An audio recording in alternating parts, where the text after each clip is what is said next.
يقول الله سبحانه وتعالى في القرآن الكريم: إن الله لعن الكافرين وأعد لهم سعيرا خالدين فيها أبدا لا يجدون فيها وليا ولا نصيرا.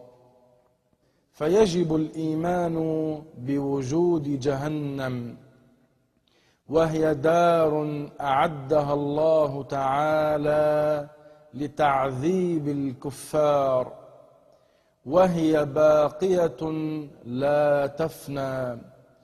الكافر فيها لا يموت ولا يخرج من النار ولا يخفف عنه فيها من عذاب النار، كما أخبر الله رب العالمين في كتابه القرآن الكريم: وما هم بخارجين من النار.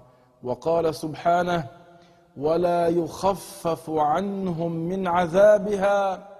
فالقدر الذي يناله الكافر من العذاب في جهنم لا يخفف عنه إلى أبد الآباد.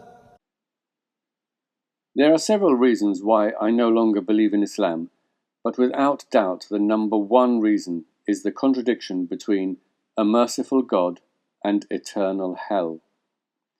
Even if I was to accept that rejecting Islam is a crime and eternal torture is a fair punishment, neither of which I do, is this really the only way a merciful God could have planned this universe? Millions being tortured without end? God is omnipotent. He is not restricted in any way. He has unlimited means to achieve what he wants.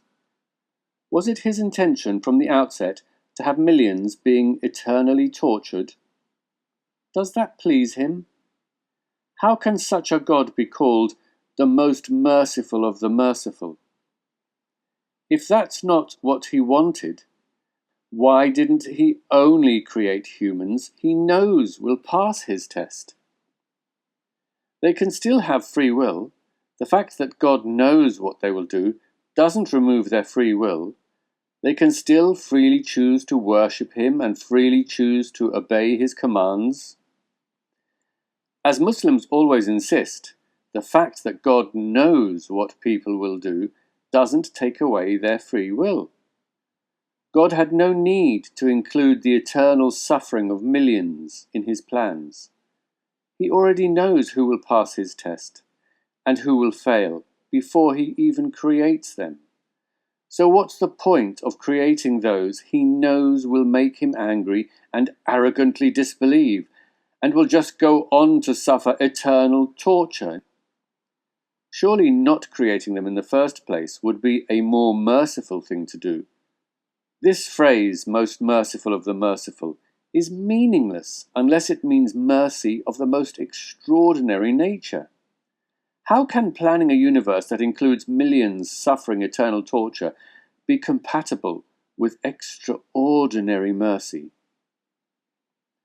A God who has chosen to achieve his purpose with millions of creatures having their flesh burnt off their bones and replaced means he has preferred that option over ones that avoid it. It means he is content with endless pain and misery. Can such a concept of God be called the most merciful of the merciful? If a merciful God does exist, the concept of eternal hell is an insult to him.